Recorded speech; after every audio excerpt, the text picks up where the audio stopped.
Good morning, good morning. Good morning. Everyone sleep okay? You guys tricked me yesterday, it was sunny.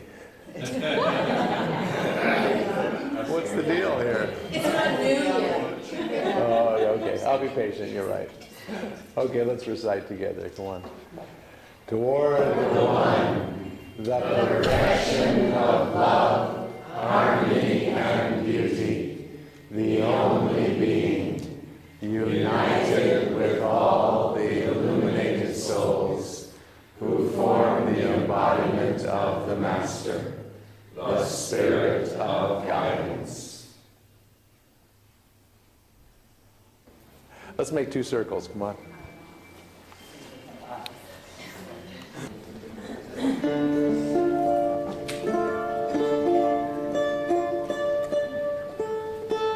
Let's start. This is called the working man's Bismillah. I think the reason it was called that was because Wahe, who created the dance, was working when he got it. Yeah, so nothing more and less, nothing less than that. It goes like this: Bismillah.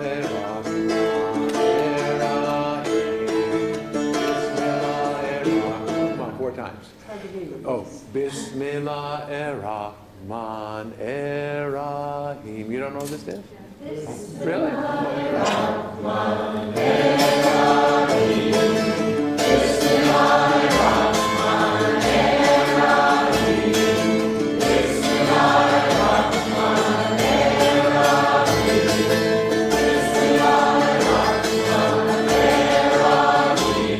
Good. Then comes Allah, Allah.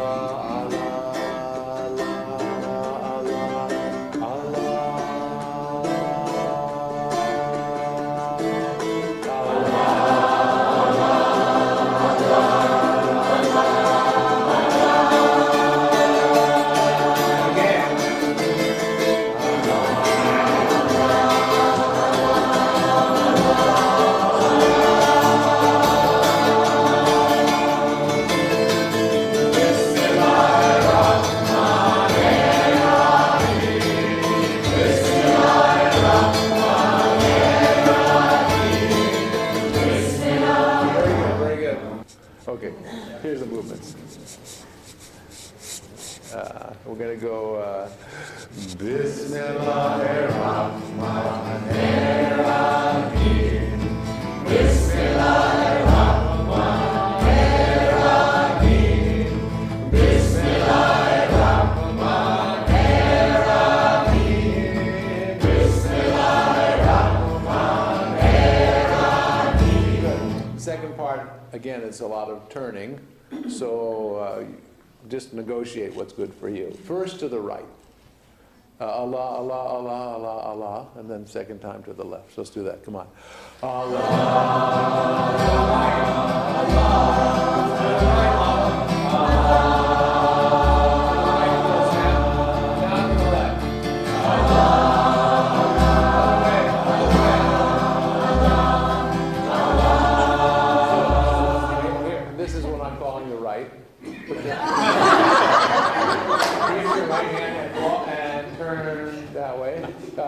clockwise, the whole thing clockwise, not half and half. Allah, Allah, Allah, Allah, Allah.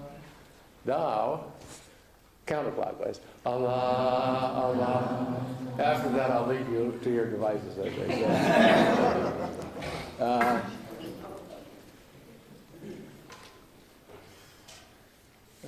When we, I know Wally's been up here a bunch, and so you've probably had a lot of input from our Wazifa research.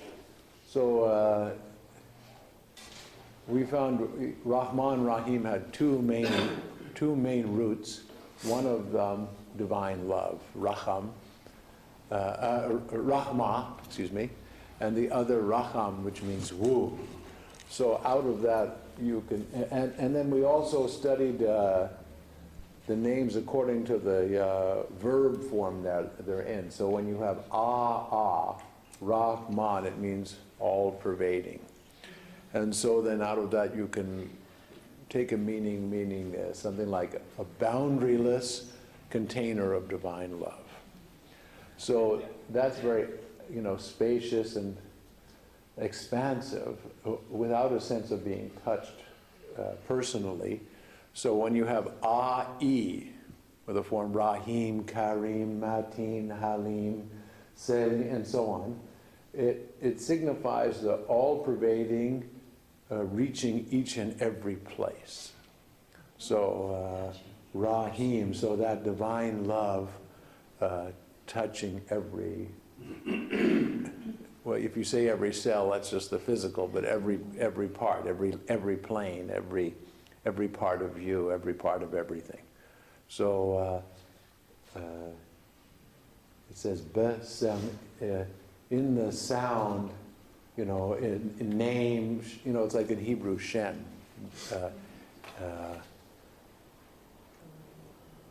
And you could also say out of the sound of the infinite manifests a boundaryless container of divine love which touches each and every place. You could say something like that. And then don't get confused that the words have meaning more than that sound has effect apart from meaning. So that this is we could take it as a sound formula that if, like if you hit a gong and you say, oh, that felt nice, So now you're gonging yourself with this effort to realize that this is the way it is. Okay, there you have it.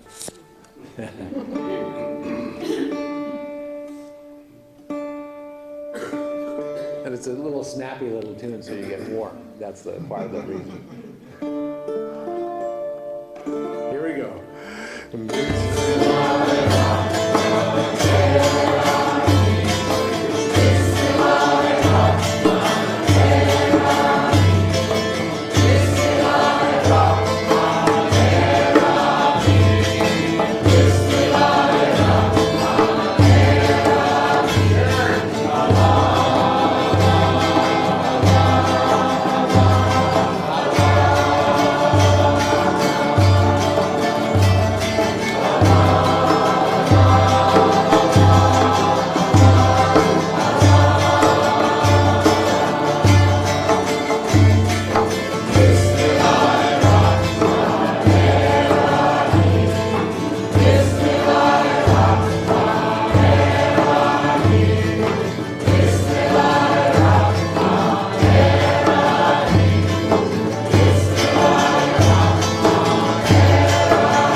Bismillahirrahmanirrahim. Bismillahirrahmanirrahim. Bismillahirrahmanirrahim.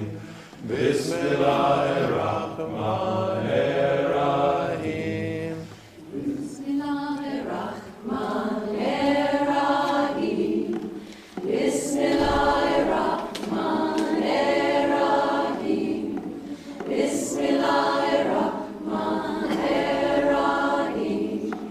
Bismillahirrahmanirrahim.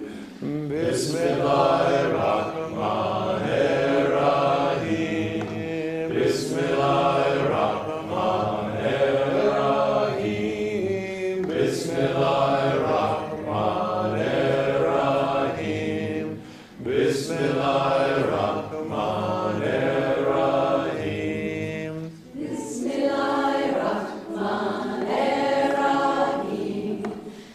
Bismillahirrahmanirrahim. Bismillahirrahmanirrahim.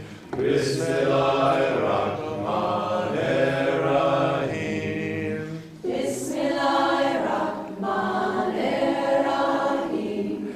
Bismillahirrahmanirrahim. Bismillahirrahmanirrahim. Bismillahirrahmanirrahim. Bismillahirrahmanirrahim. Together, Bismillahirrahmanirrahim.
Amen.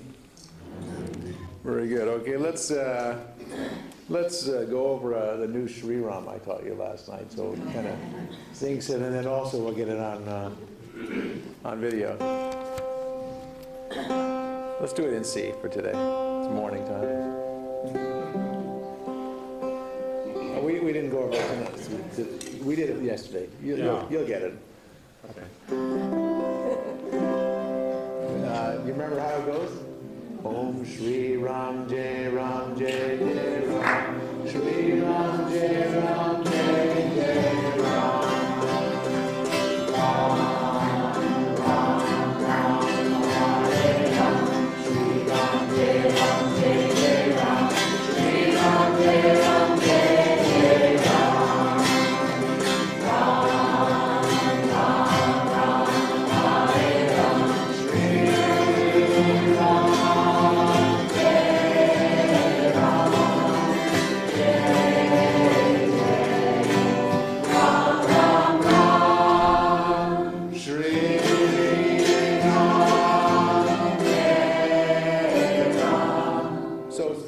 most everybody's got that, but a few people are singing it wrong. Shri Ram Jai Ram. It goes back up there, right? Listen.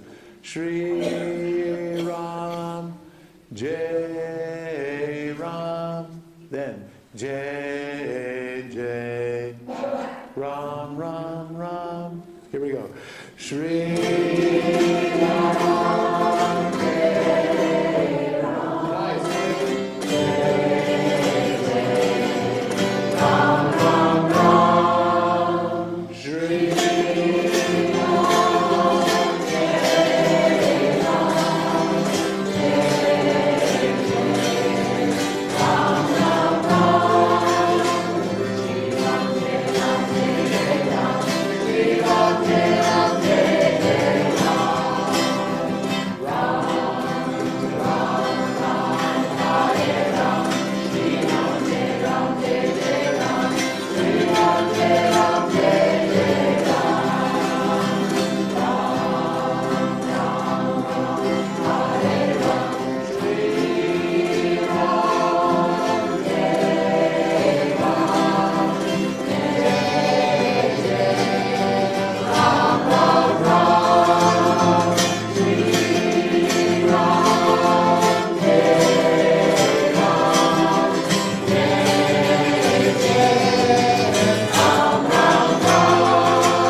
It's planted in Eugene soil and elsewhere. So the movements, Om, then you go Shri. Om, Shri Ram Jai Ram Jai Jai Ram. Shri Ram Jai Ram Jai Jai Ram.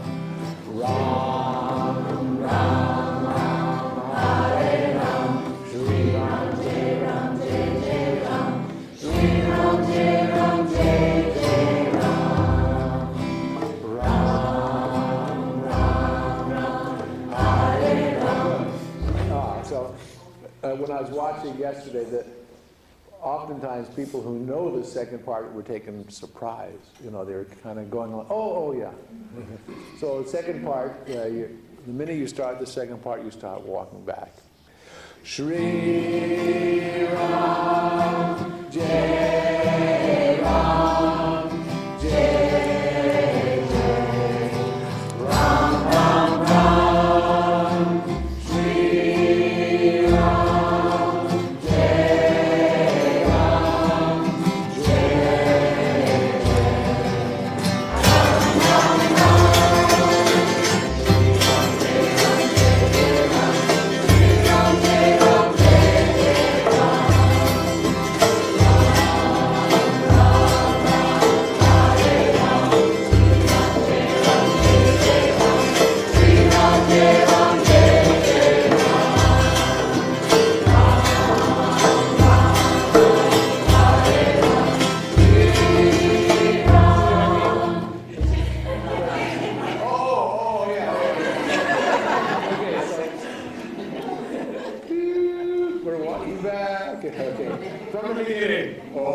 Shri Ram Jai Ram Jai Ram Ram Jai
Hariom.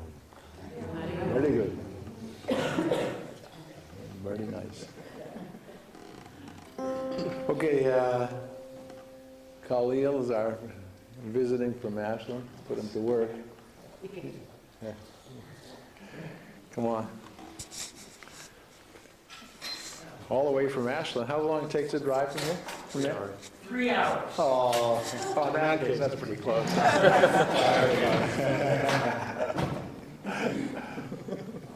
And Portland's 2 hours, right? Huh? Yeah, okay. Newport, 2 hours. Where else? Where else did you all come from? Steve, from where? On the coast, 7 north.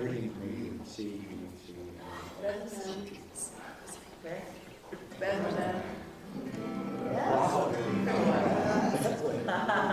That's not Morgan. Guru, Wahe Guru. Guru, Wahe Guru. Guru, Ramdas Guru. Guru, Ramdas Guru. Guru is the teacher, the one true teacher. Outside, inside, those are just directions. Wahe is hallelujah, basically.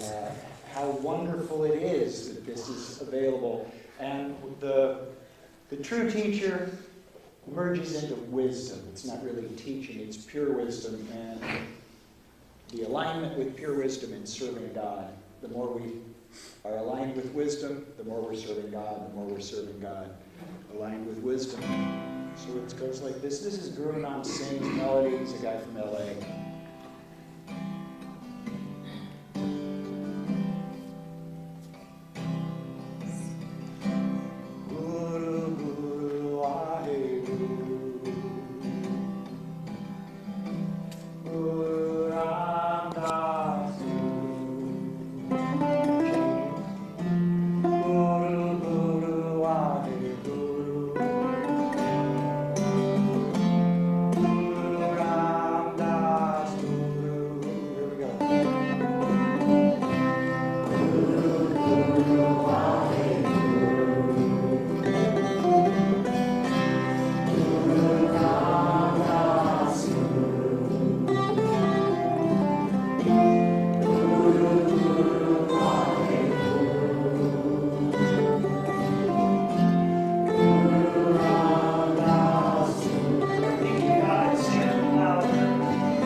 Guru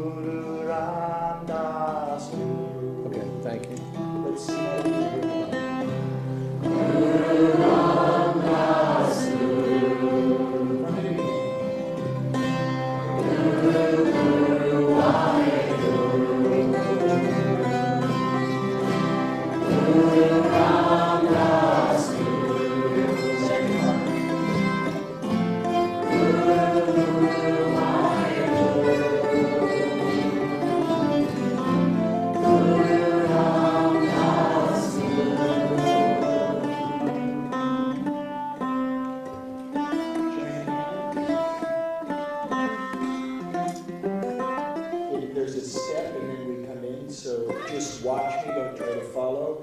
There's a step, so it's Guru, Guru, Wahe, and that's 4, and then on 5 we go back in. So once again, Guru, Guru, Wahe, Guru. 7, 8. All 8 are going in. This time. Guru Ramdas Guru. All in. 4 out, and then everything else in. You're going to forget, and I'll remind you, but it's Guru, Guru, Wahe, Guru. All in. Guru Ramdas Guru. Then we turn to the right. Guru, Wahe, Guru. Join the hands to the right. Guru Ramdas Guru. Moving out, and here we go. Guru, Wahe, Guru.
Satanam, Satanam. Sat Sri Akal, Sat Sri Akal.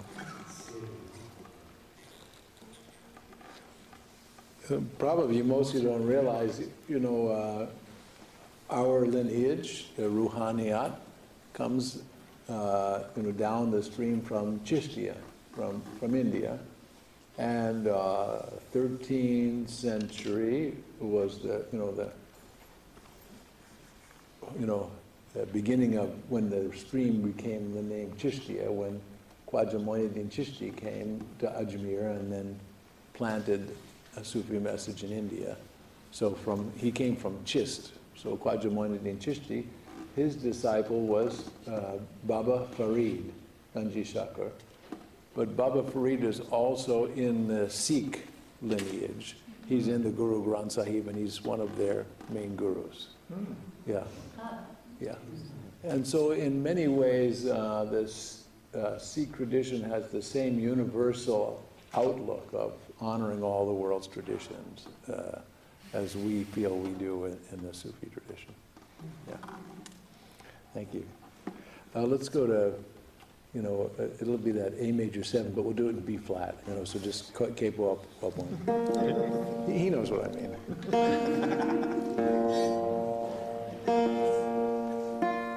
Well, you need a partner, so take a partner. Raise your hand if you don't have one.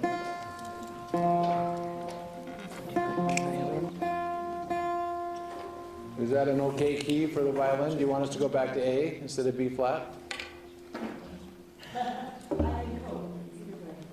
Well, let's go to A. Make it easier for her. It's a kind of open string instrument.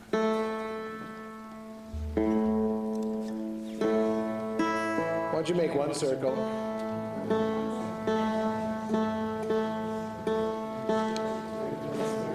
I'll stand out. You can sit here. Okay.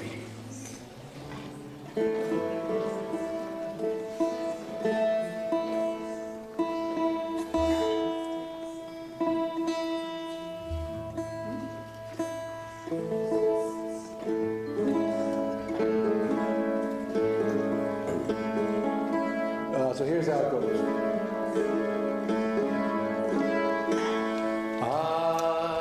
As-Salaam Aleikhum. As-Salaam Aleikhum.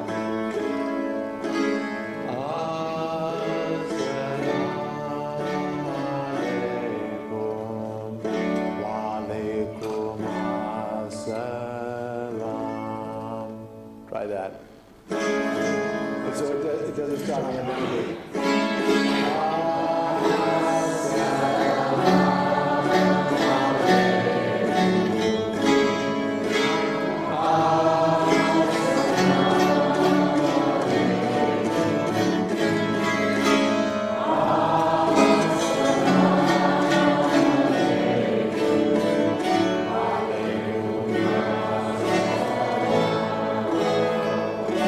Second part.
So face your partner.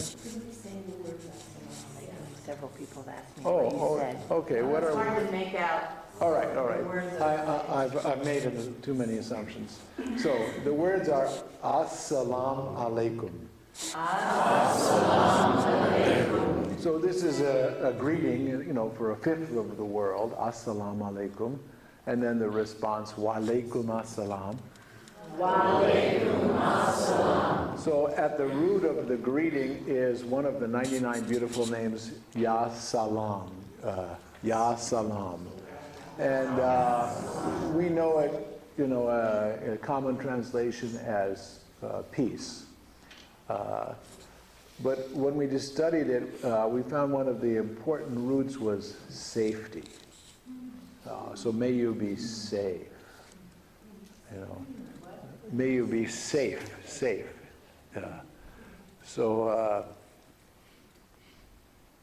And then the other words, those two, or we got the other words? La ilaha illallah. We're good? Okay. So face your partner. So let me just, I'll take your spot for a second, okay? So you're going to bow to you're going to bow to three partners. Here it'll be like this. As-Salaam Alaikum. Then I'll walk in the direction I'm facing to the next person. As-Salaam Alaikum. To the third person. As-Salaam Alaikum. Then we're going to turn. Wa Alaikum As-Salaam. Now we're in the circle. Okay, so let's do that. Just, you keep advancing in the direction you're facing. Okay?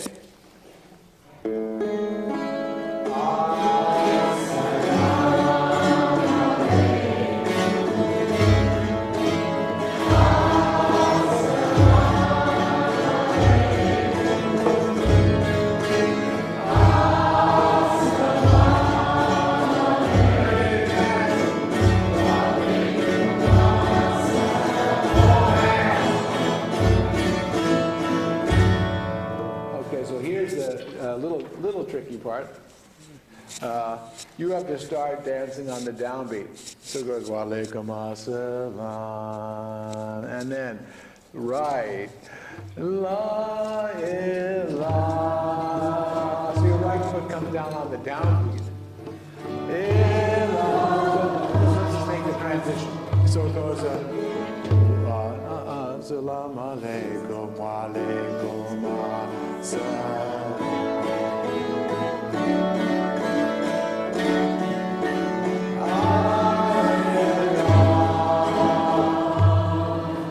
If you got that part, then the rest, you got the rest. Okay? Why don't you move this way, Zahmedin? Yeah, that's good. So then you can watch his hand. And so we're starting with an A major 7. A major 7 and D. No, not minor 7. Not A7, A major 7. Yeah, that's it. Very good. A and D, those are the two chords. Those are the basic two chords. You'll get it quickly. Okay, are we ready to go? You guys have to figure it out as you go along. Here we go.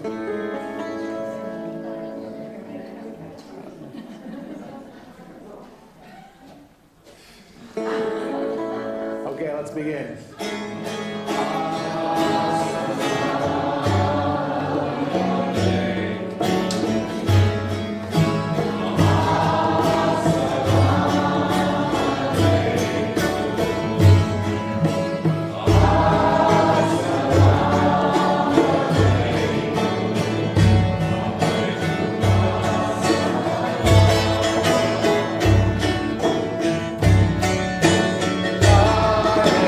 La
next partner.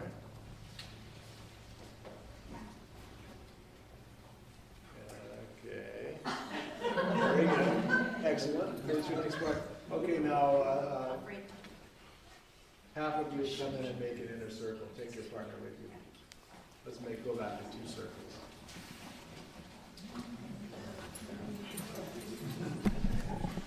Okay, just hold hands in your circle for now, just to kind of balance things. That looks good. Okay. Here we go. Let's begin.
We do one more?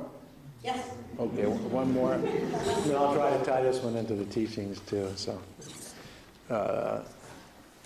there's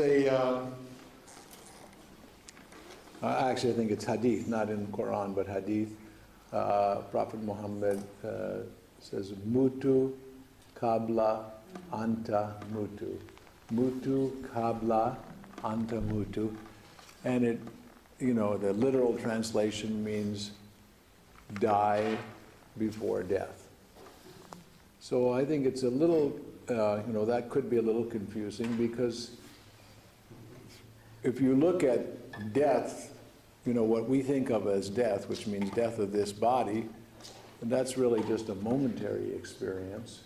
And then there you are, and you're still going on. So it's not talking about the temporal, you know, the death of one form to the next form to the next, but it's suggesting that there's a way to liberate one's heart, feeling, experience, from being small to being the whole universe, by letting go of this kind of adaptive notion of separateness, of a separate self. So, you know, it's just like it says, I think Murshid Sam used to quote often St. Paul, who said, I die daily, like that. So it's a different kind of death, right? So, and it's a very kind of a haunting melody. It's that chord I showed you. So you can show our brother here.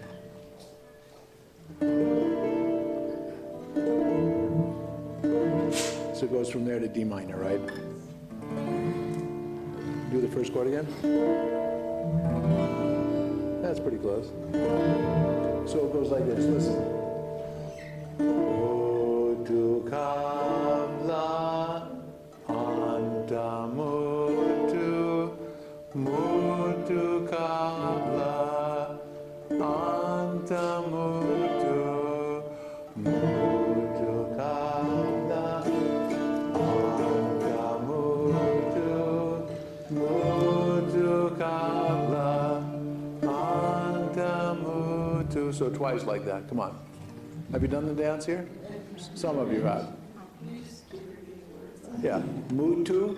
Mutu. Kabla. Kabla. Anta. Anta. Mutu. Mutu. Mutu Kabla. Anta.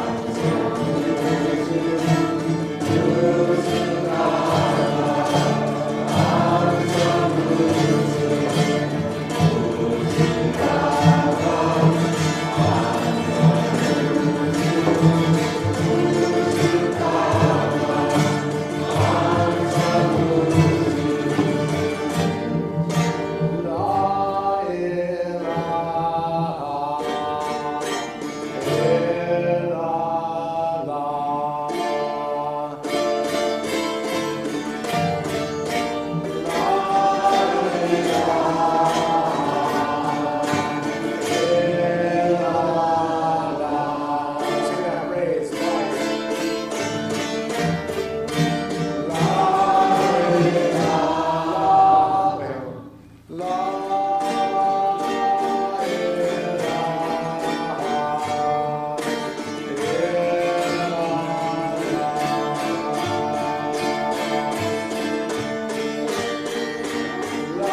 Let's see, when you close the circle up, walk toward each other.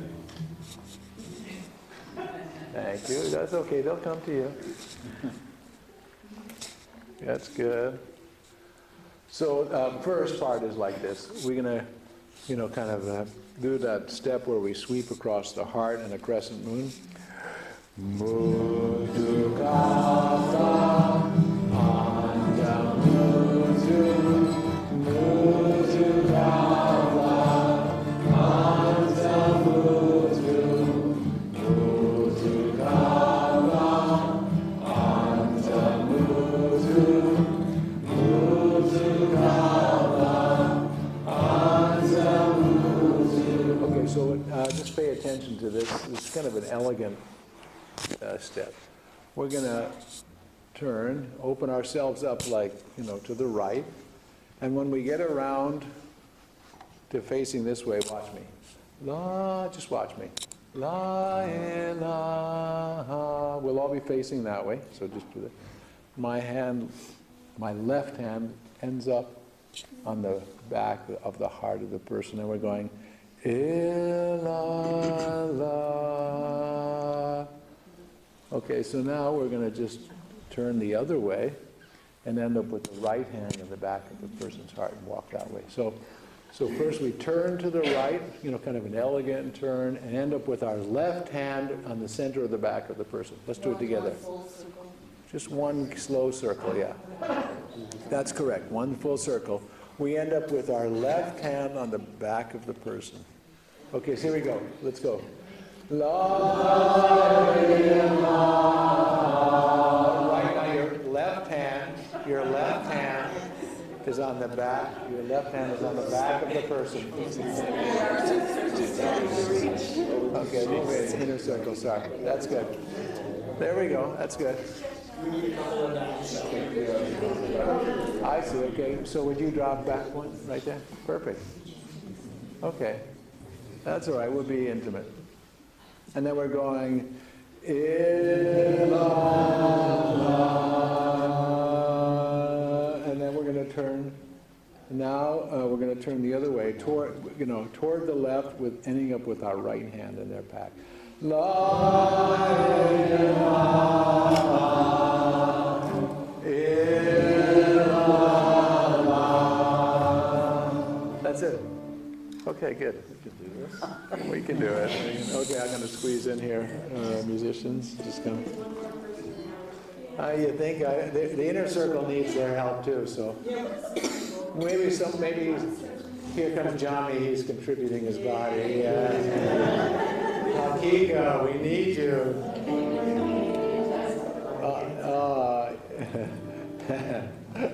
Oh, she's got long arms too.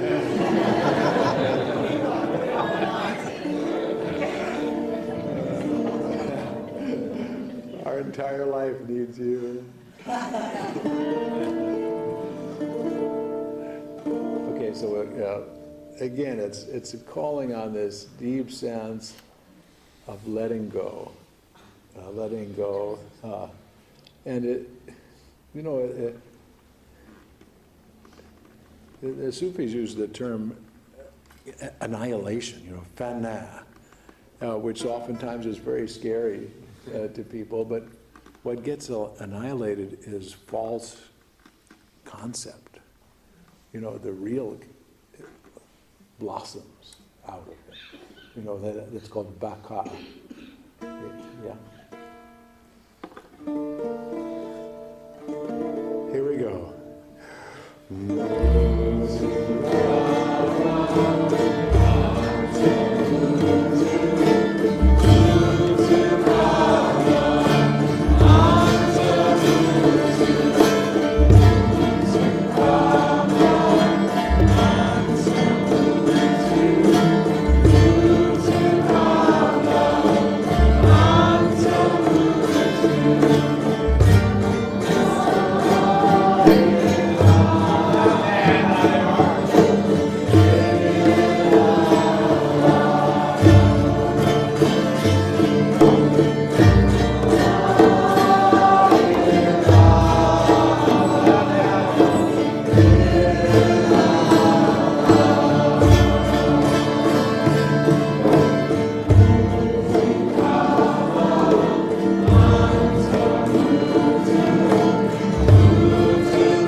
thank you. Beautiful atmosphere. Thanks to the band here. The growing band. It's almost an all-girls band. Well, almost. Today's International Women's Day, so we bow to the women and the women within us. Yeah, I was wondering how the Catholics can get away with not honoring, letting women be priests, since you can't take birth without a woman, This is Oregon. We have rebel women that are, going with it and are priests. A Catholic priest? Yeah. Yeah, it's Very good. Okay. Hope with the Pope. Okay, let's take a shorter break as we need, and I'll meet you up front. Why don't we recite again? Here we go. Toward the one, the perfection of love, harmony and beauty, the only being, united with all the illuminated souls who form the embodiment of the Master, the Spirit of guidance. Amen, amen. Where's your sister? Where'd she go? Not her sister's keeper. Well. All right. Boy, I'm way up here on this high throne. What do you think? Since you don't have a mic, we can hear you better. Good. That is true. It is. Thank you. I want to weave quite a few things into the time we have for teachings. And let's just talk about time. So is it okay if I go to like 1:45 or something like that? That'll be okay, and then we'll all go to lunch, a little late lunch. That's okay? There's a beautiful saying of Hazrat Inayat Khan. He says, the work of the Sufi has nothing to do with any particular religion, or particular race, or particular creed, but then he says, but just this simple thing, to be able to keep one's rhythm throughout life's conditions and to be in tune with the infinite. Both of those quite mysterious. In tune with the infinite, very mysterious. And to be able to keep one's rhythm throughout life's conditions,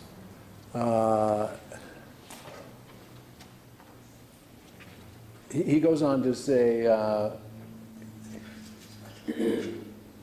we believe that if the world would just now change to what we want, we would be happy. And then he says, but this is an inexperienced expectation. And you know from your own experience full well that no sooner do you get what it is you wanted, that again you find some lack. Yeah.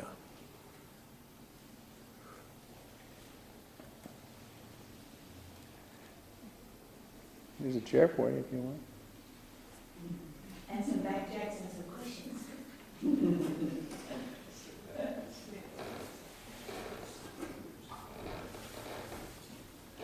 So then I also want to spend some time looking at, if you'd like to call it, the purpose of life, which I think will be quite easy for us, but then also what do we do to achieve that, which is much more difficult.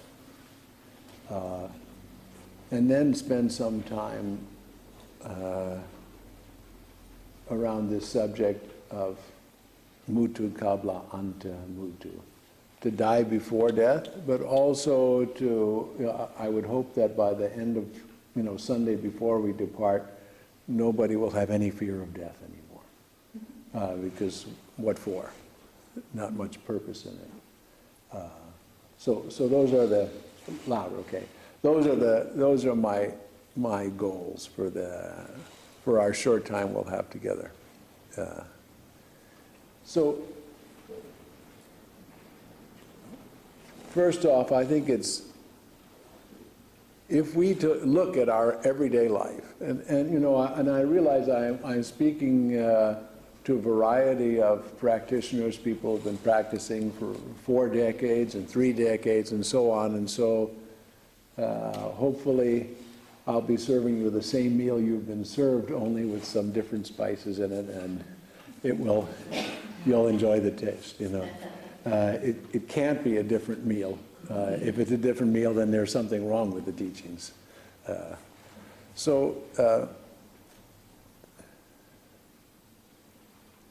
Every morning we wake up, we have this wish, there's a thirst. We wake up with a thirst. And I want you to just focus in on that. And then think about, well, what were you thirsty for this morning? And then why did you do what you did? And I think if you, in other words, if we can focus on what was the root desire. Okay, I wanted to have I had a nice breakfast this morning, and then there was some sweet bread. So I had a piece of the sweet bread, even though probably wasn't a wise decision. But what was I looking for? What? Huh? Sweetness. I wanted to be happy. I brushed my teeth this morning. Well, you could say I brushed my teeth so that I'd have my teeth longer, but and they'd be useful to be able to eat the bread, but really speaking, I brushed them. The root desire, the wish to be happy. Now I realize the words, the wish to be happy, we'd really have to see if we come to some agreement on what that means. But even when I treat someone meanly, you know, when I act unskillfully, you know, like let's say pride. Pride is a kind of condition where if I show that I'm better than you are, you know, that's what pride, I'm better than you, that would make me happy. It's not an effective tool. We've all found that out, but sometimes we use it unskillfully. So even our unskillful actions have at their root the same cause. You with me? So if you extend that out, the most skillful actions, excellent, and the most unskillful actions for the same root cause. Go to war, you know, take Crimea, you know, enslave people, beat people. Why would any human being do that, you know, unskillfully to be happy? So I just want you to find that this is the root wish, the root thirst behind every action. In other words, every action ever done ever by everything was for this. You with me? Yes, sir. If you also are doing this thing to avoid pain, it's also to be happy. Yes, but then I would say to you, why are you trying to avoid pain? I just watch it every day. No, but as a logical thing, we have to find the ending place. Why are you wishing to avoid pain? To be happy. Yeah. Yeah. Certainly. What else? Come on. Yes, please. Isn't happiness just a state of mind?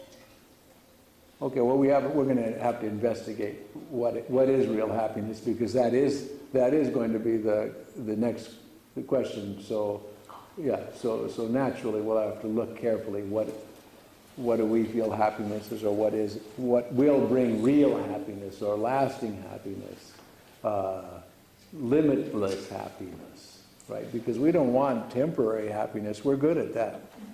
Let's go, we'll go next door and we'll buy some 70% dark chocolate. And for most of us, we'll have a short period of happiness.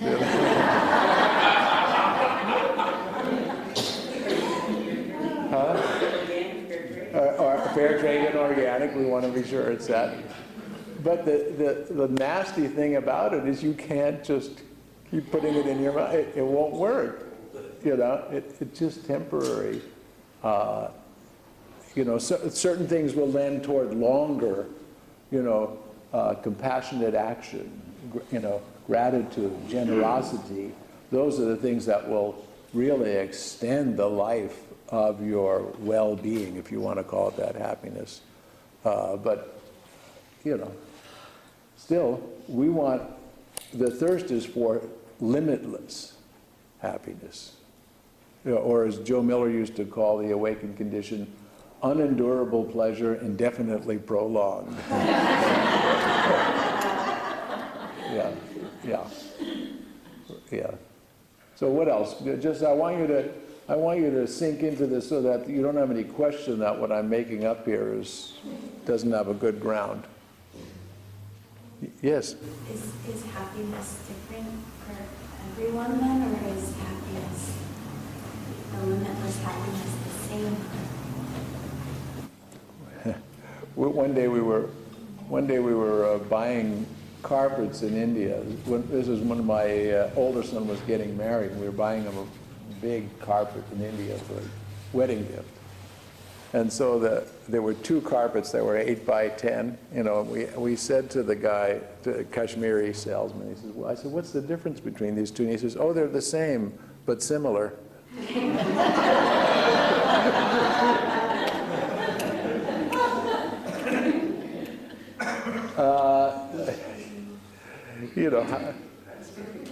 If the universe is sitting before me, looking through each of our eyes, then it's experiencing herself herself in a unique way. But you can't say it's a different universe experiencing herself. So it just depends where you're sitting when you're going to answer that question. Ultimately, same, relatively different. Some answer like that. Yeah. Yeah. Okay, what else? Anything else? Yes, please. I understand the longing for limitless joy that you speak of. Yeah. I also noticed in many of the wisdom traditions that we've inherited that many of them don't focus on joy and love in the way that the Sufi traditions do. And I'm wondering why that is. And what is the difference between focusing on love and focusing on or allowing what is? Yeah. Well, religious tradition, religion's supposed to mean that which leads you toward liberation. That's which leads you toward God. And then it's, in many cases, in most cases, brought by a completely liberated being.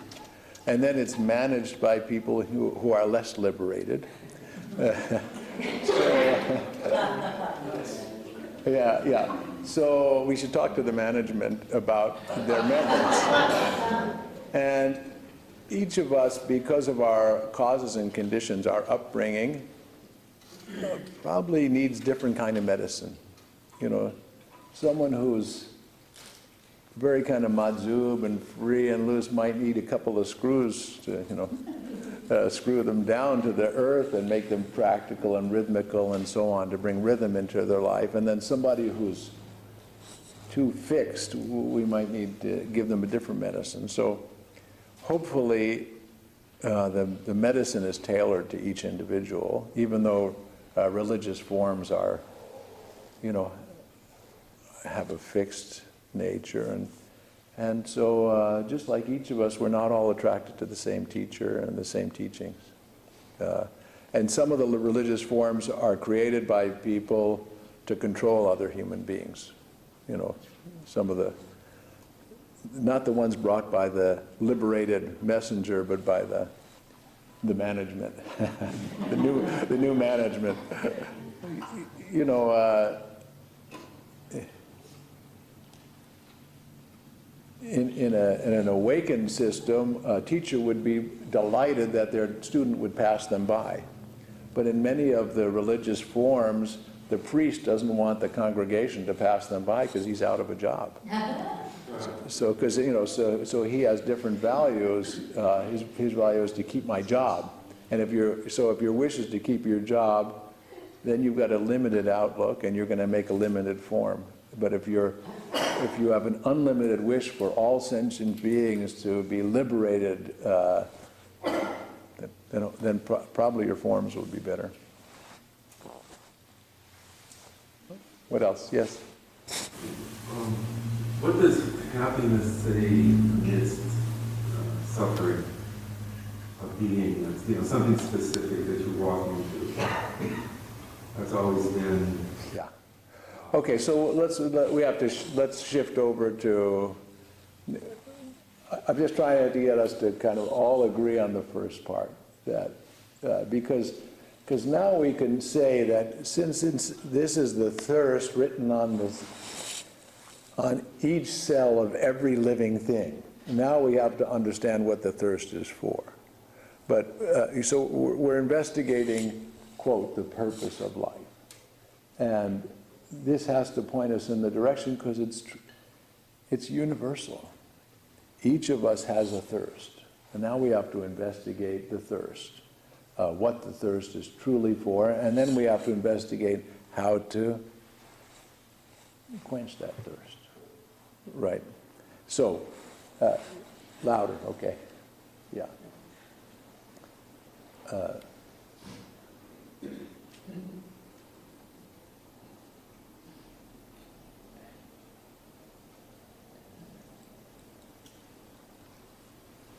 Yes. So this is bringing up the quandary or the quest for the God to sonically to authentic self. And it occurs to me that we're looking in this authentic self, which is individual but not, are we truly happy? And I don't know why I need to say that. Thank you. Could you paraphrase that? I didn't come over here. I'll try to. I'll just go along because, yeah.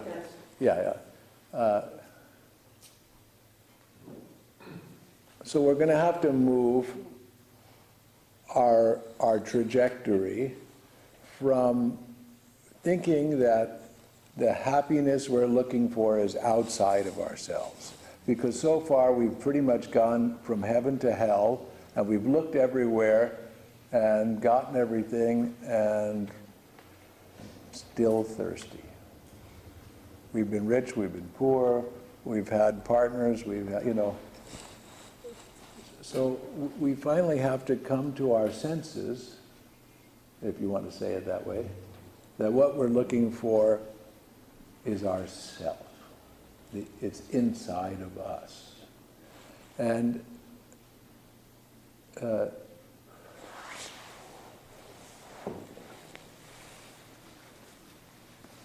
we live in an interdependent world where our experience is based on the causes and conditions which are arising, and we're affected by each other and so on.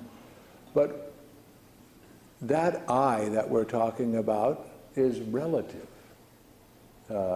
It's coming and going, and it's connected to this physical body, and I can tell you that I feel different today than I did yesterday. You know, and some days I feel better, some days I feel, feel worse, sluggish, then other days energetic and so on. But then when I quiet down and I go deep within, in tune with the infinite, as Anaya had said, I start to touch to a place which I feel as, if you want to call it the source,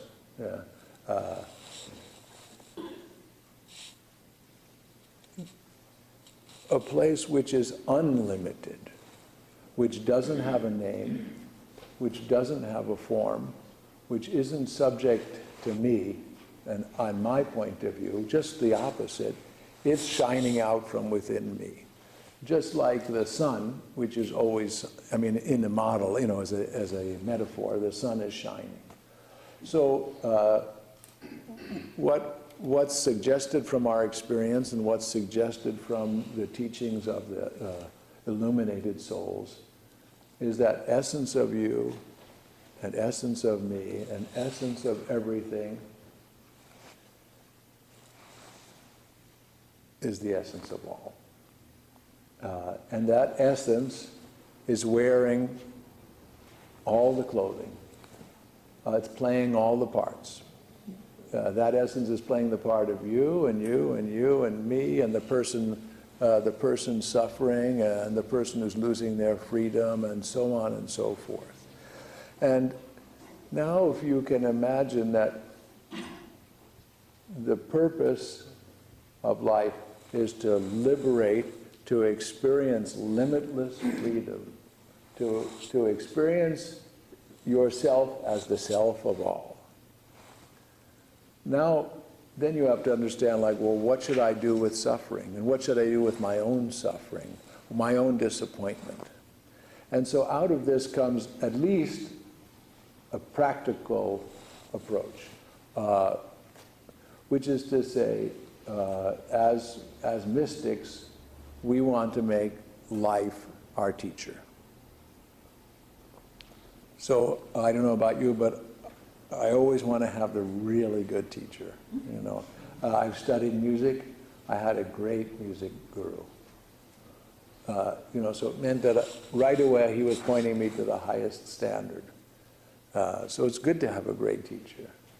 But what I'm trying to say to you is, in the most immediate, I'm going to look that I have the perfect teacher tailor-made for me, which is what's arising in my field, right? And so now I'm going to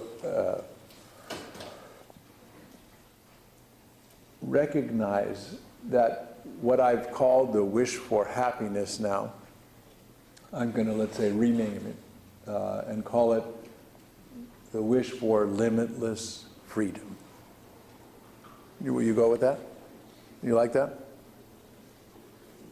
So that no circumstance can arise that will take me out of that, whatever you want, you call it, joy. I like that. You know, in India they call it Sat Chit Ananda, and the, you know, Sat consciousness, Chit. Truth, consciousness, and bliss. So, and as Murshid Sam used to say to us, and the greatest of these is Ananda. Ananda. Or as I quoted Joe Miller, unendurable pleasure indefinitely prolonged. Yes? What about the natural function of grief that even animals experience? Okay, so we're talking about life being our teacher.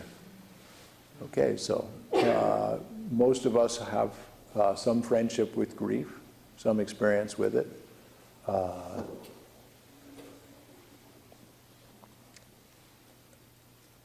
Everything which we cherish, and now I'm talking about the relative self, everything as a relative self, everything which I cherish, I will have to let go of. That's factual. Agreed? Right. So, the mystic does well to make friends with that, so that when the loss happens, it doesn't mean that the loss isn't, you know, experienced as relatively real, but the grieving process is the ability to let go of what's been lost, to make friends with loss. And oftentimes if someone says, I need more time to grieve, I need more time to grieve, I need another lifetime to grieve, another 2 lifetimes to grieve, it's because it's too difficult for them to make friends with that loss. So my own sense of, my own experience is that as a mystic, you fully and deeply experience the loss. It is a loss. There's no doubt, relatively. But then, this is how it is.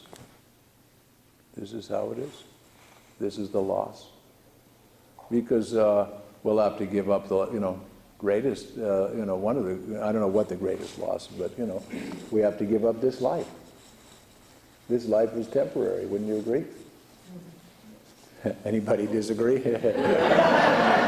I mean, it's so difficult, the terms keep switching around. This, this form, it's temporary.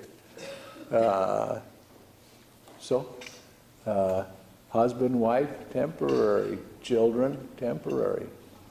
Parents, temporary. Yes, it's nicer if things happen in the sequence you'd like. I agree. Even then, sometimes difficult. And oftentimes more difficult when you have unfinished business with someone.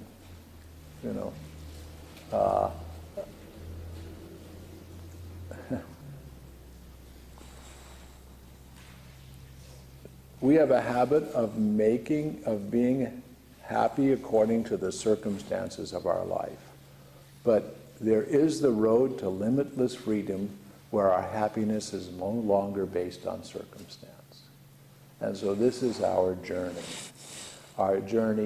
in life to everything that's happening that grabs our attention, that we think, oh, I'm not happy because that's out there. Then we should have a little going, like a red flag, wrong answer. Wrong answer, one sec.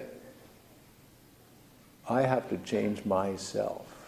Yes, we can do all we can, every action we can to adjust the world the way we want to.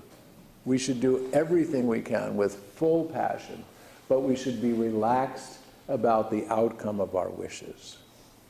Yes, dear? Don't we create our, what happens in our outer world here? Yeah. Yes. Did I say something that was against that? Oh, no, you didn't. Okay, yeah, I completely agree, sure. Well, but who's the we? So you have to have the whole we means everything. All the universes, we were just looking at a picture of a galaxy that was 4 million light years across, so that's included in the we. That's part of the causes and conditions of me sitting here right now. Naturally, my wife, my children, those are closer causes and conditions. And my own actions. Right? So you created it for yourself. In some way that's true, yes. We by our actions, we create the path in front of us. Yeah. Who's the I? You have to, all those, you have to break down the whole, everything you're saying. But certainly by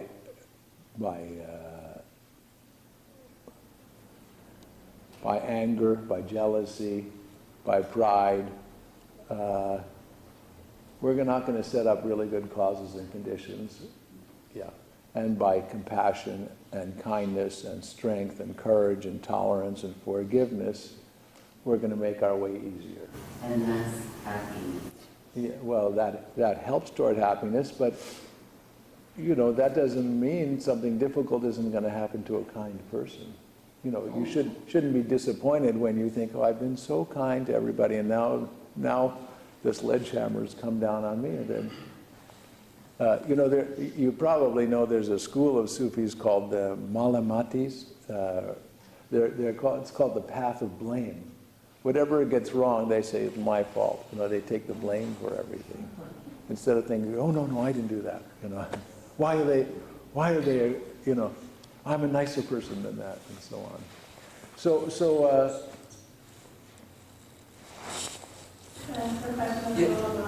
Oh, you can.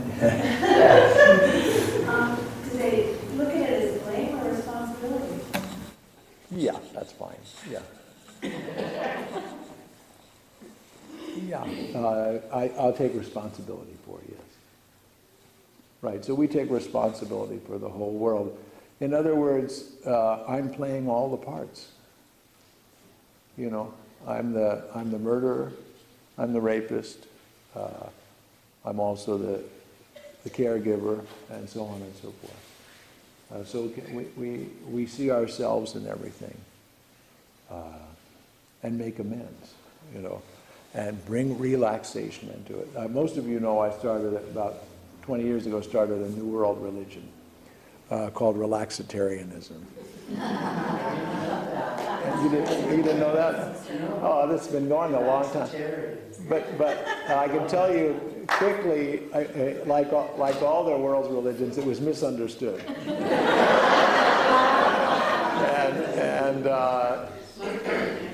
And people projected that it meant lawn chairism, you know, you know, just sitting around doing nothing, which is quite the contrary, because a much more profound meaning, I would say, is ease-atarian. Ease-atarian. You know, don't get two things confused. You know, if you have a coin, it has two sides. One side, action, you know, passion for the goal, you know, aspiration for whatever you wish. You're not supposed to get complacent on this path, not at all. But the other side of the coin is to be at ease with whatever arises. You might work really hard for something and it doesn't look the way you wanted it to. And how do you feel now? Are you disappointed? Well, you made an appointment for happiness, that was your problem. Now you're disappointed because it didn't work out the way you wanted to. But okay, this is an excellent line. You can use this line. This is how it is right now. When something arises, you know, this is how it is right now. This is how it is right now, you know. So keep breathing. Okay, I'm going to just throw in some of our teacher's words. This is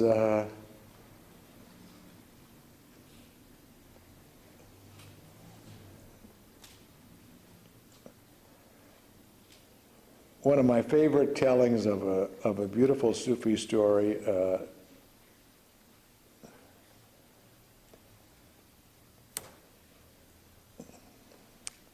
Rumi tells the story, I think, in the Masnavi, and this is Kahn telling the story, and I think it gives you a little metaphor. There is a story which explains the subject very well. It is of a king who had a parrot which he loved so much that he kept it in a golden cage, and he always attended to it himself. The king and the queen both paid such great attention to the parrot that everyone in the palace was jealous of it. Okay, I'm going to give you a head start in the story. Who's the parrot in the story? We are. Okay, we're the parrot. King and the queen is life. You know, this life, it's a golden cage. You know. Especially if you have good conditions. You know, if you don't, it can also be not like a golden cage. But so here's us in a good conditions. All right? You with me? One day the king was about to go into the forest where the parrot came from, and he said to it, "My pet, I have loved you and kept you with all the care and attention and fondness that I could, and I should very much like to take any message you wish to your sisters and your brothers in the forest." The parrot said, "How kind of you to have offered to do this for me. Please convey to my sisters and to my brothers in the jungle that the king and the queen have done their very best to make me happy. A golden cage, all kinds of fruits, and nice things of all sorts, and they love me so much. But in spite of all this attention that they give me, I long for the forest the desire to dwell among you, free as I used to be for the freedom as I used to be before, always possesses my mind. So the forest represents limitless freedom. I long to be free.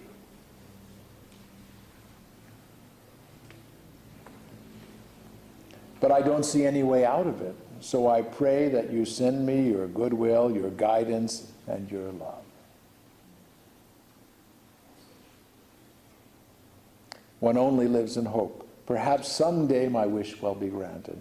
So the king went into the forest, approached the tree from where the parrot was taken, and said to the sisters and the brothers of the parrot, "O parrots, there is one whom I have taken from among you to my palace, and I am very fond of him, and he receives all the attention I can give. This is your brother's message." And he told him the message, and they listened very attentively, and one after the other dropped to the ground, and they seemed dead.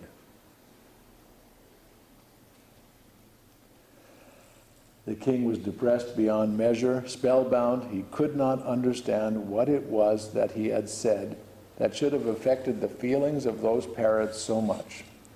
The loving parrots could not bear his message. And he thought, what a sin I've committed to have destroyed so many lives. And he returned to his palace and went to his parrot and said, "Oh, parrot, how foolish of you to give me such a message that as soon as your sisters and brothers heard it, one after another they dropped down and all lay dead before me."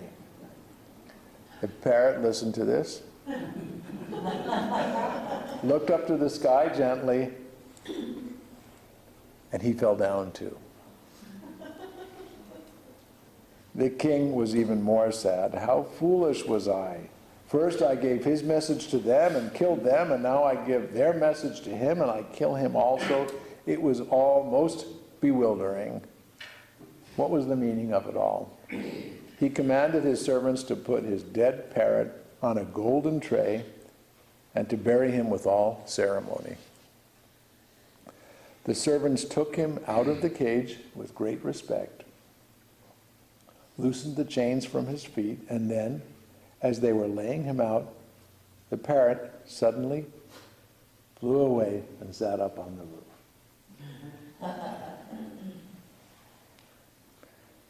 The king said, "O parrot, you betrayed me." The parrot said, "O king, this was the aim of my soul. And this is the aim of all souls. My sisters and my brothers in the jungle, they were not dead. I asked them to show me the way to limitless freedom, and they showed me. I did as they told me, and now I'm free." Right before you die. And the last line in the Nayat's telling, there is a surah in the Quran which says, Mutu, Kabla, Anta, Mutu, which means die before death. And as the poet says, only one attains to the peace of the Lord who loses themselves, and as God said to Moses, no one shall see me and live. To see God, we must be non-existent.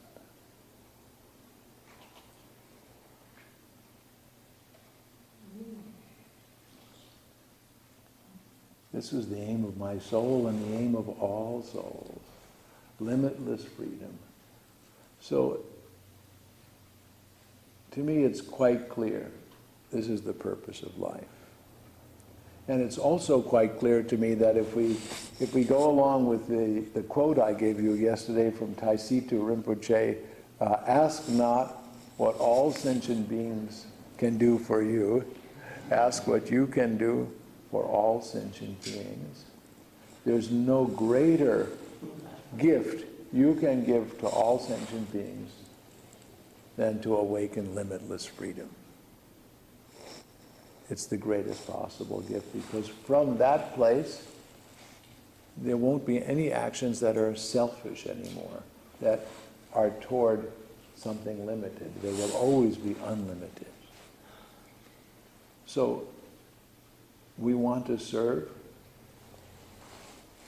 liberate. But don't be confused that means, oh, I'm going to sit here in my own world and not help anybody while I work on liberation. So, you with me so far?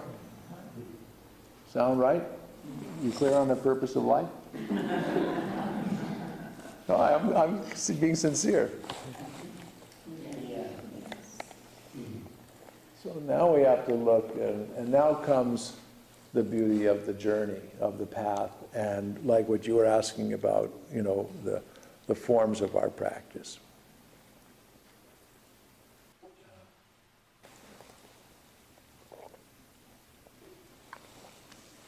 Yes, please. Can I just make a comment? You may.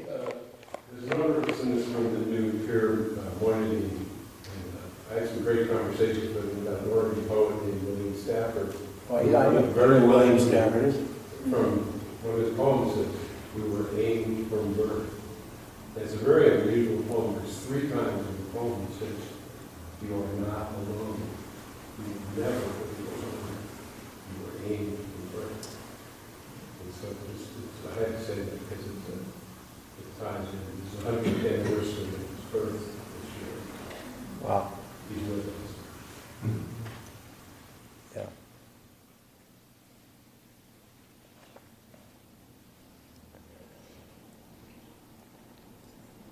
Yes. So I've been a counselor working with trauma victims for 30 years, these kids. And, Been a trauma victim for 30 years working with a counselor, yeah, working with homeless families and all that stuff. And this, if somebody's under the hammer of crushing poverty or a group of people or abuse or, you know, just haven't had things go their way, you know, it's I kind of relate to the tie your camel first thing. It's hard to impart. Right. So what's the order of aid you give them? You know, that's you know, might be the question is, you know, in which order do you serve their need? You know, so if somebody's hungry, you're not going to talk to them about what we're talking about. You're going to give them some food first. And if somebody's being abused, you know, first thing you want to do is get them as best you can out of the abuse. Sometimes some of those remedies are short-term and some of them are long-term. You know, I just came back from India. We're very involved in what's called the Hope Project in India. I don't know if you're familiar with it, but in 1976, Pir had started the program. We started having a milk program for mothers with infant children to avoid malnutrition, and then that grew into an education. No, that grew into a medical clinic. Then we had a medical clinic, allopathic doctor and a homeopathic doctor. Then there was a social worker. Then we realized, okay, all of those remedies are also only stopgap education. So now we start a school. So now the school is 5 stories high, has all 12 grades. There's already kids that have passed through it. So now somebody who came from a rag picker situation with a Muslim family where there was no point for the woman to have an education, none at all. And, you know, it took great cajoling and kind of time and work to let the men allow their daughters to be educated. And so, you know, so that's a long-term situation. So meanwhile, you've got to do something, you know, you have to find your way to serve people who are suffering and help relieve suffering. So some of it's going to be the kind of counseling you're talking about or the counseling we're talking about. In the end, everybody has to make friends with what's arising. There's no way around that. But, you know, you're not going to lecture somebody on that while they're hungry. You know, so you just have to navigate. Wouldn't you agree? Absolutely. Yeah. Yeah, so you just have to navigate. Navigate as best you can. I guess maybe what I was really trying to say is that you talked about the blame responsibility. Somebody mentioned the Sufi. I see. Is responsible. So so a person, one sees this tragedy unfolding that is possibly preventable just because of a lack of grounded awareness about what's going on. You see somebody pouring poison in the stream and there's children downstream. I'm not talking, this is a metaphor. No, So do I kind of go, well, I think I'll go meditate rather than here's the question. Embracing the... Right. I think I understand the question. You can have two sides to your answer. One is what are your actions going to be, and the other is what is your attitude going to be. Okay, so actions, do what you can. If you see someone pouring poison into the stream, stop them. You do your best to stop them. That might not be so easy when that person who's pouring in it is, Alcoa aluminum, or whatever. I don't know. Maybe they're a good company, but whatever corporation is abusing the planet for a goal of financial expansion, but what's our attitude? Now I'll try to I'll try to switch the dialogue to that because I think it's a very, very valuable discussion. And one last thing, I'm thinking more about warning the potential harm rather than going after Alcoa. I mean, that's kind of a big thing. Say that again. My question was more about warning. No, don't drink the water. Yeah, this is not in the water. That's all metaphor, not explicitly. Yeah, I understand. But there's so much of that going on in so many different ways. Right. So the only profound answer I have is long-term. Dedicate yourself to spiritual practice to awaken for the benefit of all sentient beings, because that is the greatest leverage you have. Change yourself so that you yourself are less and less a perpetrator of selfishness, and your heart is wide open. And so an example is our actions, each of our actions, like it's very difficult to understand people who abuse other people. I mean, we all, in some limited way, abuse each other. I'm cranky and my wife says something and I say something that's not nice to her. It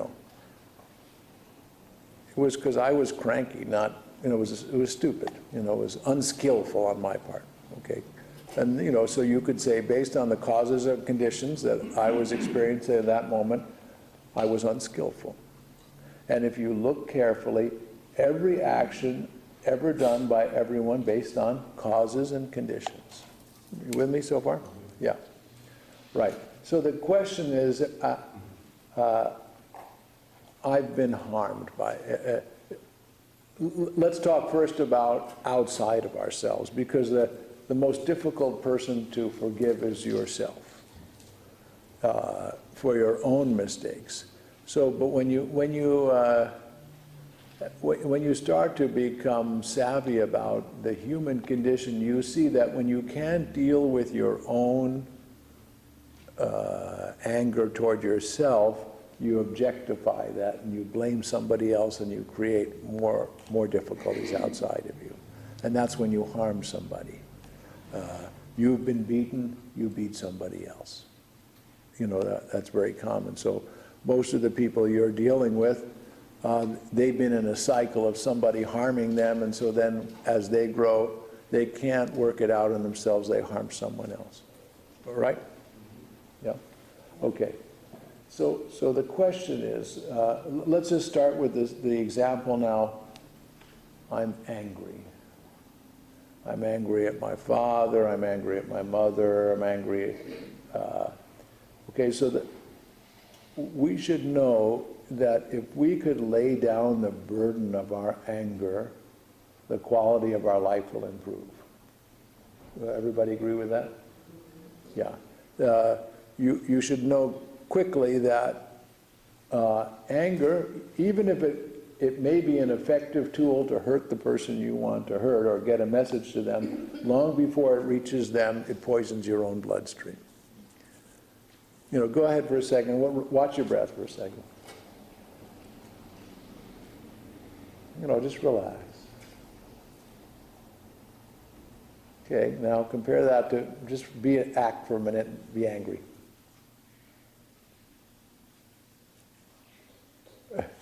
Okay, that's good enough, no problem.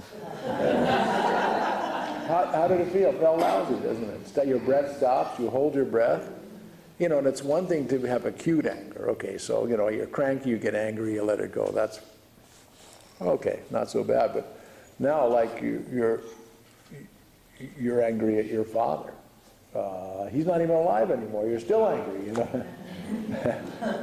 You know, chronic. Okay, so anytime that thought of anger is there, know that your breath has stopped. That's automatic.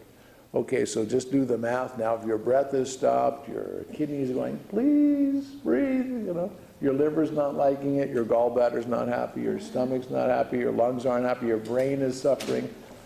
You know, it's a poison in your bloodstream. Okay? So it behooves you to learn how to transmute or transform your anger into compassion. Not easy, but very worthwhile. The quality of your life will improve, and you'll be giving a gift, because you at least give the recipient or whatever, the perpetrator, a greater opportunity to change. They may never change, so that's not the point. Don't base your happiness on whether they'll change. We're just talking about changing yourself. So the first step in now when I'm talking about forgiveness, I'm not talking about what's it called? You know, when you work something out with somebody else. Reconciliation. I'm not talking about reconciliation. That's a different subject. Forgiveness is something that happens inside of you, not based on the other person.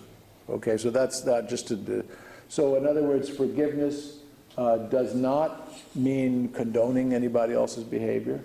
It doesn't mean trusting anybody. To forgive someone doesn't mean to trust them again. You might be very wise to never trust the person because they're irresponsible, but you could still forgive them, okay? Good, so now we've cleared that up. One of the easiest ways to go from anger, rage, resentment to compassion is to understand that everybody's actions are based on causes and conditions. And if you profoundly understood the causes and conditions of their actions, you'd feel compassion for them instead of anger. This is a story I've told many times, but it's a pretty direct story to understand causes and conditions. So humor me if I've told you the story. Or, you know, it'll be a retelling. This is probably 10 years ago. I'm flying to Poland for my first time to teach in Poland. I'm quite excited about it. I'm on my first flight of San Francisco to Chicago. I'm going to go San Francisco, Chicago, Warsaw, Warsaw, Gdansk. I'm teaching in Gdansk. I'm in the best seat in economy. You know, I didn't get upgraded. I'm in economy, but I'm in that first seat on the, you know, 8C or whatever it is. You know, if you fly a lot, you know which seat is which on which airline. I fly a lot. Okay. It means there's nothing in front of me. I can put my little computer bag in front, put my legs up, take out my laptop and work. You know, I get a lot of work accomplished on the plane because nobody's going to call me and things. You know, oftentimes, you know, by the time I get to Chicago, I've written 15 letters. So the plane takes off. I'm just about to put my seat back. And so if I'm in 8C, 9C, 9D, you know, there's a woman in 9D. and she just starts yelling at me in a very unpleasant sound, climbs me, as it were, and says, "Don't put your seat back, my husband is very tall." You know, I feel getting, nobody likes to get, I don't like to get yelled at. I don't know about you, but, my body didn't like it. My, little poison, gets into my bloodstream, like, "Ooh, what are you doing? Well, leave me alone. Why are you bothering me? I didn't design the plane." Anyway, so I negotiate. I don't turn. I've learned from my music guru, if you don't want the monkeys to disturb you, don't look toward them. So I don't look toward her, and I negotiate in myself. And I thought, okay, I'll just go back halfway. I want to be comfortable because it's too stiff this way. So I go back halfway. She takes her left foot. She's sitting right here, and she with her shoe on, she puts her shoe in my face. Is on a United Airlines flight. She puts her shoe on my face, and she says, "If he can't be comfortable, why should you?" But I mean, I'm saying it in a very sweet way. She said it with a very, mean tone. Again, I don't turn around. I actually physically grab her foot and put it down and say, "Please don't do that," and I go about my work. I don't turn around. I'm not exactly thinking high thoughts about her.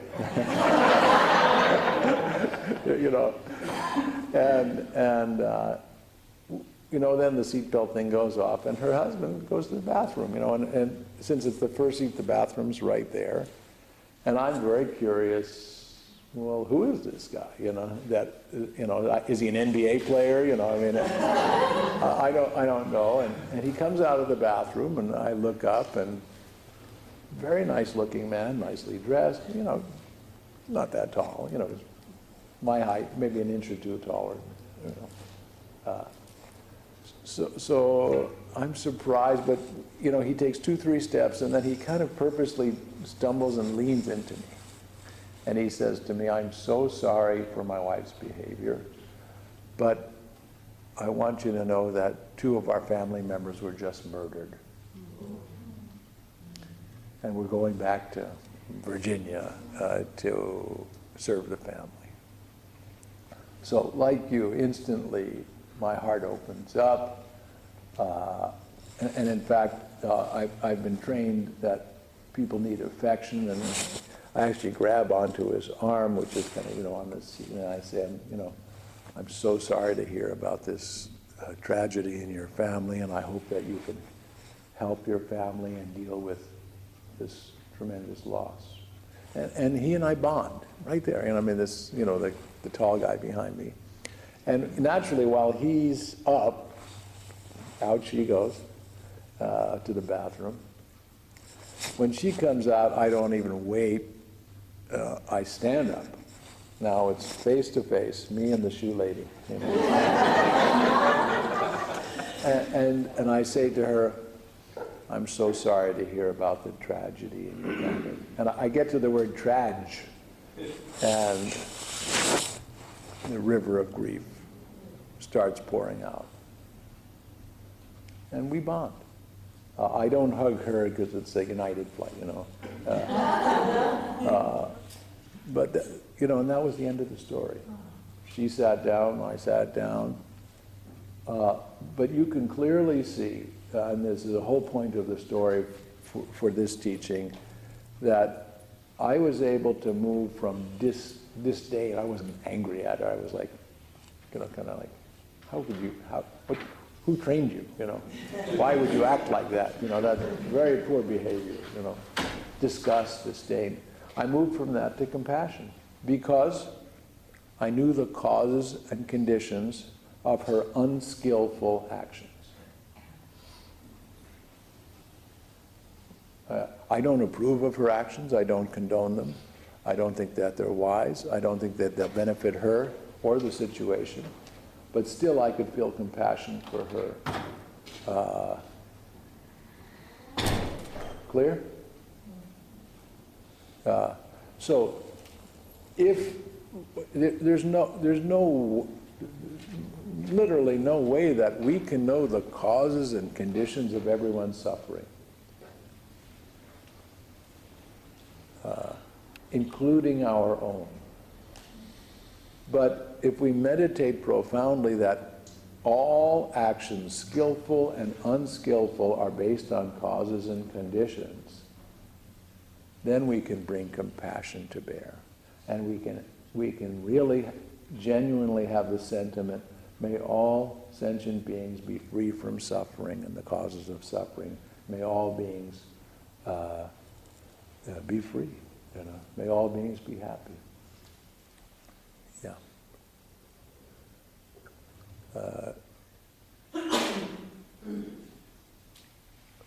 We see so much unkindness, so much meanness in human behavior. And what are we going to do with it? We can know that it's the result of causes and conditions and be compassionate. Meanwhile, we have to act the way we're supposed to act. So it may mean don't confuse compassion with not acting. It's not condoning. It could mean putting someone in prison. Right? So our actions should be clear based on our best wisdom. But they shouldn't be the result of anger, compassion, and ease at the background. Yeah, you wanted to ask something. Well, one thing that your story reminds me of, because this is true for me, is that I think there's grief behind grievances, grief behind anger.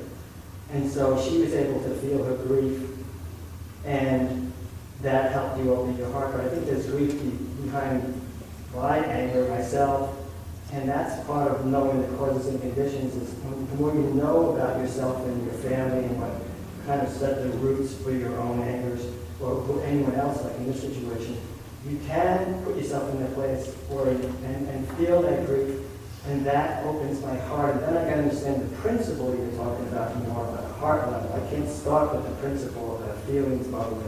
So I personally need to honor the feelings, the grief, to get past the anger and so forth. Good. Well, I hope what I said was in agreement with that, because I certainly agree. I didn't say, as far as I know, I didn't say anything against that. Meditate deeply on the causes and conditions. And okay, so that is exactly, so what you described is meditating deeply on the basis of causes and conditions. Good, okay, I guess I was trying to flesh it out. Yeah, good, exactly, because when I sit with people or I sit with myself and someone says, I'm really angry at my father. Okay, I said, okay, let's go. I sit with someone, let's say, and I say, okay, where are you feeling that? I'm feeling it here. And then they go deeper, and they go deeper, and go deeper. And finally, what do they get to at the bottom? I'm just not worthy. So, at the bottom of it always is our own attitude toward ourselves, our lack of self-worth, our self-loathing, and so on. So there's no doubt about it, about what you said, and we need methods to get there. Yeah. In all of my accounts of prayer, some of the most meaningful lines to me is kind of love a teacher, but every being in spirit is all in fact. Yeah. Yeah. So we as mystics, and some of us as teachers, our job, one of our jobs, I should say, is to shake hands with the person we are attempting to guide and say, to the best of my ability, I'm going to be with you unconditionally. No matter you go to heaven or to hell, I'm here with you. I'm here with you. It doesn't mean you wouldn't give advice, but I'm here with you. And so, what a great gift that is, Why not do that to everyone? Turn to everybody. The way Swami Ramdas, Murshid Sam's guru, used to say, he says, if someone would ask him something, and then he would turn to them and says, My entire life is dedicated to thee and to thee alone. You know, my entire life is dedicated to thee and to thee alone. Yeah. I just want, yes. I wanted to throw in something that might help, because this is my work. Is the word compassion we use a lot, but when I encountered a long dialogue with the chaplain, we agreed that the definition helped us enormously, which is to suffer with. And when we are with someone who is in pain or suffering and we empathize and we feel that in ourselves, that is that bond that you talked about. But to use that constructively has helped me immensely. It's all a definition. If suffering means being separated from the heart, then I don't know if that I would agree. You know, you're not supposed to separate yourself. If somebody's drowning, you don't throw yourself in the water and drown. So I know that's not what you're saying, but I want to be clear that you don't suffer with someone in that way. What I understand being with someone is being fearless, being present. I'm here with you. Okay, someone comes to me and says, I'm going to die, and they're afraid. And I go, okay. Because I'm not afraid to die. I'm not afraid of death. So that sense of fearless in me, they can rest in that. And they can capture that and then let go of their own fear. So I know we're saying the same thing, but just redefining. We're coming close on our time for lunch, so I want to leave a few things where we'll go with this. Because in order to have the capacity to be at ease, to make your life your teacher, I mean, this is where we've come from. I suggested you learn the line, this is how it is right now. So that whatever's arising in your field that makes you feel disconnected, this is your teacher. Make that your teacher. But in order to do that, you need qualities that you need to develop. You need to be able to go to the gym. And, I've got my 7-point program. And another way of saying this is that throughout life we've felt, what am I supposed to, what's my purpose? I mean, we talked about purpose now, but you feel like, well, what's my purpose? Because what we talked about was our universal purpose, but each of us is a unique vehicle. Not everybody's supposed to become a doctor, even though, if you become a doctor, then it looks like you're on your purpose, that's the way society is. Everyone has a unique contribution to make. And it may be difficult to see the full flower of that plant. But I think if you switch the emphasis and now recognize that in order to fulfill my purpose, I'm going to concentrate on these 7 things every day, these 7 qualities. And so I would say the first one would be strength, because strength and courage, I mean, if you want to add a word to it, because without strength, you can't accomplish anything, right? So strength, courage, kindness, compassion. From there, tolerance, forgiveness, patience. Because without the capacity to be tolerant, you won't be able to stay on the phone waiting for tech support.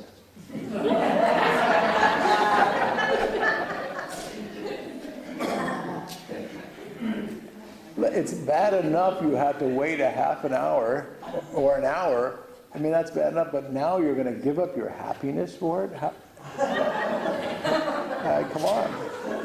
Okay, it's a silly example, but yeah.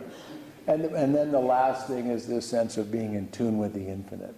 So that each morning, I want to dedicate myself to developing strength and courage and kindness and compassion, tolerance and forgiveness, patience, endurance, and being in tune with the infinite. So if I concentrate on those qualities,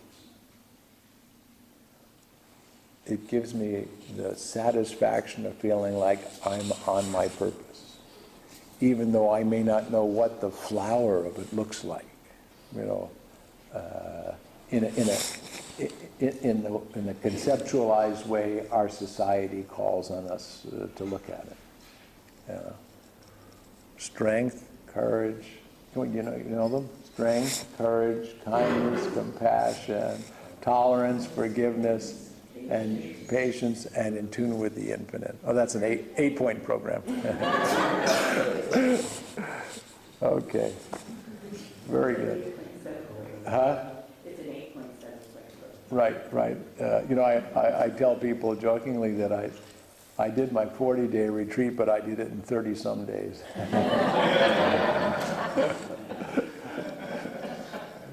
Can we sing a grace while we're all sitting here? Well, let's sing a dedication, and then we'll manage that. May all beings be well.